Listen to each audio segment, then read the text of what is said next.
आज हम पहुंचे हैं अपने बड़े भाई श्री महंतराम जी के घर, जो 8-10 दिन की यात्रा करके आए, जिन्होंने गुरुओं की नगरी में भी गए और वहाँ पे कई स्थानों पे ये घूमे। जानते हैं इनसे कि आपकी यात्रा कैसी रही और आपको वहाँ पे क्या लगा और आप को ऐसा क्या महसूस हुआ कि आप यात्रा के लिए निकले। भाई साहब नमस्कार। सत साहिब साई बंदगी। जय श्री राम। जय गुरुदेव धन गुरुदेव। तो भाई साहब आप यहाँ से यात्रा के लिए निकले, तो या ये आपकी जीवन की पहली यात्रा थी, आप इससे पहले भी गए? आपको क्या लगा कि हमने यात्रा करनी है? नहीं, जीवन में हमारे जीवन में वैसे यात्रा ही यात्राएं की हमने। चाहे नौकरी के दौरान देख लो, उसमें समय निकाल करके, और दोबारा नौकरी रिटायरमेंट आने के बाद भी काफ़ी यात्राएं की। परंतु ये जीवन की एक ऐसी ऐतिहासिक यात्रा करके हम आए कि जिसका वर्णन शब्दों में कर पाना बड़ा कठिन है।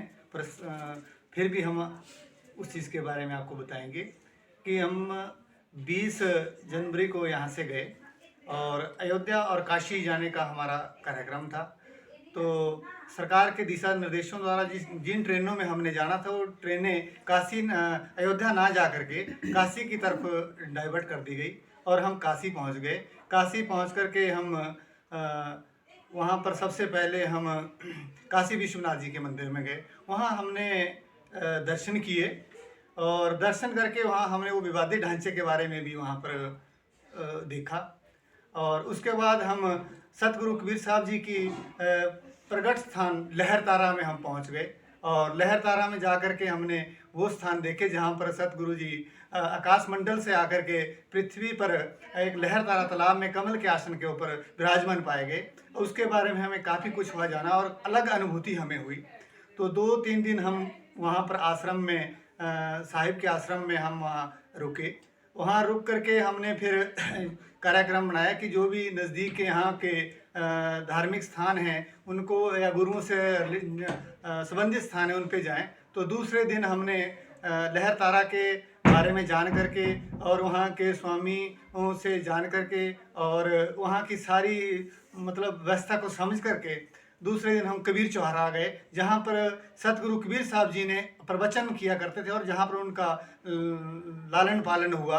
और वहाँ बड़े बड़े पांडवों के साथ वो अपनी गोष्ठी किया करते थे, जो कि आप दोहों के द्वारा सुनते भी होंगे, उनको हम पूरा बयान नहीं कर सकते। उस स्थान पे गए, अलग ही अनुभूति वहाँ पर हमें प्रतीत हुई।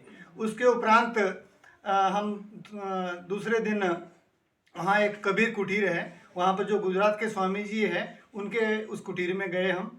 और वहाँ के दर्शन करने के बाद हम संत रविदास गुरु महाराज के उस स्थान पे हम गए जहाँ पर गुरु रविदास महाराज जी ने गंगा जी को प्रकट किया था राजे के, वहाँ के राजा के निवेदन के ऊपर। उसके ऊपर हमने एक वीडियो बनाया है। अलग ही अनुभूति हुई वहाँ पर भी जाके, गुरुओं के दर्शन करके। वह कटौती देखी हमने जिससे गंगा माई बाहर अपना हाथ बाहर करके बोली थी कि लो लो बेटा रायदास मेरा भगत, आपको ये भेंट मैं मतलब जो राजा जी ने मांग की थी वो उनको वहाँ उस कटौती के दर्शन किए। बहुत ही अलग अनुभूति हुई। उसके उपरांत हम फिर लहर तारा में आ गए। लहर तारा में आकर के और स्वामियों से, वहाँ पे संत महात्माओं से मिले और दूसरे दिन हमने कार्यक्रम बनाया कि वहाँ पता चला हमारे को कि मगर एक ऐसा स्थान है कि जो सबसे ही अलग है। तो हमारे मन में ये जिज्ञासा हुई कि क्यों ना मगर जाया जाए, जब हमारे गुरु जी के बारे में इतना वहाँ पर सब कुछ है तो हम मगर के बारे में जाने। दूसरे दिन हम वहाँ से गोरखपुर की ट्रेन पकड़ करके हम मगर पहुँचे। भाई साहब, जब हम मगर पहुँचे तो हमें स्वर्ग की अनुभूति हुई कि हम उन शब्दों से हम बयान नहीं कर सकते। वहाँ के स्वामियों का जो व्यवहार देखा, वहाँ के गुरुजनों का जो व्यवहार देख करके हम लगभग सवेरे 5:30 और 6 बजे हम मगर पहुँचे। जैसे ही मंदिर के सामने हम वहाँ पर पहुँचे तो स्वामी का सबसे पहले वहाँ से एक वचन आया कि आओ भक्तों, कबीर आश्रम में, हमारे गुरु जी के आश्रम में आपका हार्दिक स्वागत है। और इतना अनुभूति मतलब उस शब्द को सुन के हुई कि सारे सुख हमारे वहाँ पर हमें मिल गए उनके मुख से, ऐसा मुखमंडल से शब्द सुन करके। और उन्होंने हमारा पूरा आदर सत्कार हमारा अच्छे से किया, जैसे अतिथि का किया जाता है। उसके बारे में हम कबीर साहब के वहाँ के बारे, मगर के बारे में हमने जानना चाहा। और वहाँ पर हम जो भी वहाँ की जगह हम जहाँ घूमने लगे तो 27 एकड़ की ज़मीन वहाँ पर स्वामियों द्वारा वहाँ बताई गई। और ये एक सबसे बड़ी बात वहाँ पर एक बार मिली हमारे को कि बताते हैं कि 1980 के संदर्भ में कोई बाहर से जो यूनो से यहाँ पर पीएचडी के संबंधित सभी यूनिवर्सिटियों में पीएचडी साहब के ऊपर होती थी, तो वहाँ से जो कुछ बड़े बड़े लोग वहाँ से आए, मंत्री या कोई भी, और इंदिरा गांधी से मिले। उन्होंने बोला कि हम जिसके ऊपर हम पीएचडी करते हैं उस स्थान को हम देखना चाहते हैं। तो इंदिरा गांधी जी उनको मगहर लेकर के गई।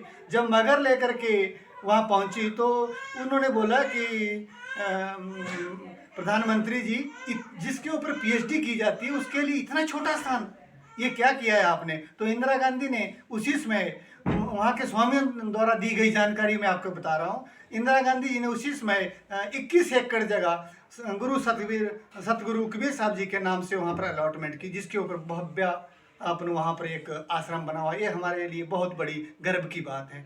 फिर उन्होंने, स्वामी जी ने बताया कि मायावती जी वहाँ पर आए और दर्शन के लिए कबीर साहब जी के। तो वहाँ पर जब पहुँचे तो उन्होंने आकर के ये सबसे पहले यही घोषणा कर दी कि संत कबीर नगर के नाम से ही ये जिला जाना जाएगा। ये भी एक बहुत बड़ी बात है। और उसके उपरांत हमारे वर्तमान के प्रधानमंत्री 2018 में वहाँ पर नतमस्तक होने गए, तो उन्होंने जाकर के भी एक अलग ही अलग वहाँ जगाई। वहाँ पर दुनिया की सबसे पहली यूनिवर्सिटी जो कि सतगुरु कबीर साहब के नाम से वहाँ पर घोषणा कर दी और उसका कार्य वहाँ पर चला हुआ है। और सतगुरु कबीर साहब के ऊपर वहाँ पर यूनिवर्सिटी की घोषणा करके उसका काम चला हुआ है। और उसके ऊपर सब बच्चे वहाँ पर रिसर्च करेंगे गुरु जी के ऊपर कि कैसे कैसा उनका जीवन काल रहा, उससे क्या क्या सीखने को मिलेगा। बहुत ऐसी बातें हैं जो हम बयान नहीं कर सकते, और वो चीज़ें हमने वहाँ पर वहाँ पर हमारे को एक सुख की बहुत ही अलग अनुभूति हुई। इस वाकई हमें ये लगा कि कहते हैं कि स्वर्ग कहाँ है, वाकई वहाँ स्वर्ग है। क्योंकि भगवान गुरु जी ने कहा था कि जहाँ पर उन्होंने शरीर छोड़ा और उसके बाद वहाँ से गए, वाकई हुए स्वर्ग है। उसके उपरांत हम अयोध्या की 26 जनवरी को हम अयोध्या की तरफ रवाना हुए और अयोध्या में हमने भगवान प्रभु श्री राम जी के दर्शन किए। बहुत ही अच्छे से दर्शन हुए। मुझे अयोध्या पहुंच करके ऐसा लगा कि हिंदू धार्मिक स्थानों में सबसे अच्छा मंदिर और सबसे अच्छी व्यवस्था जो मुझे पाई गई वो अयोध्या मंदिर में पाई गई। क्योंकि वहाँ पर ना तो किसी को चढ़ाने के लिए बाध्य किया जाता और ना ही किसी प्रकार का कोई, सिर्फ सरकारी व्यवस्था है। दर्शन करो और दर्शन करके प्रभु के आशीर्वाद लेकर के निकल जाओ। किसी प्रकार की कोई दुख संकट वहाँ नहीं, मतलब किसी को मतलब परेशानी नहीं हो सकती। ये हमने वहाँ पर यात्रा वहाँ पर की। उसके बाद हम वापसी हमने 27 तारीख को वहाँ से घर की कर ली। ये अभी तक की यात्रा की हमारी जानकारी है।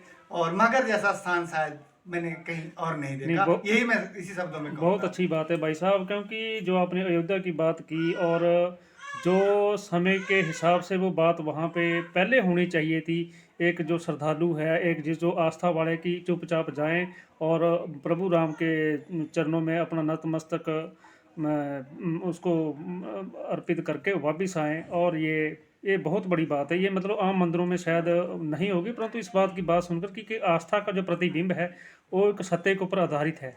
दूसरी जो आपने बात ये बोली कि कबीर साहब के ऊपर जो पीएचडी की बात चली, तो इस बात से ये बात साबित हो गई है कि गुरु कबीर जी को विश्व मानने वाला यूएनओ के वर्ल्ड की सबसे बड़ी जो है ऑर्गेनाइजेशन है, उसने गुरु कबीर साहब को जाना। उसने गुरु कबीर साहब के ऊपर एक पीएचडी करने का जो निर्णय लिया है, ये देश के लिए भी बहुत गौरवशाली गौरव की बात है और हमारे समाज के लिए भी बहुत की गौरव की बात है कि एक विदेशों में रहने वाले लोग एक सत्य को जानने के लिए भारत में आते हैं। और भारत के वो संत महापुरुष जिन्होंने जाति धर्म और मजहब से ऊपर उठकर एक मानवता के लिए राह दिखाई, तो इसका मतलब ये हुआ कि वो एक ईश्वर थे और एक पूर्ण गुरु थे जिनको आज विश्व में भी जाना जाता है।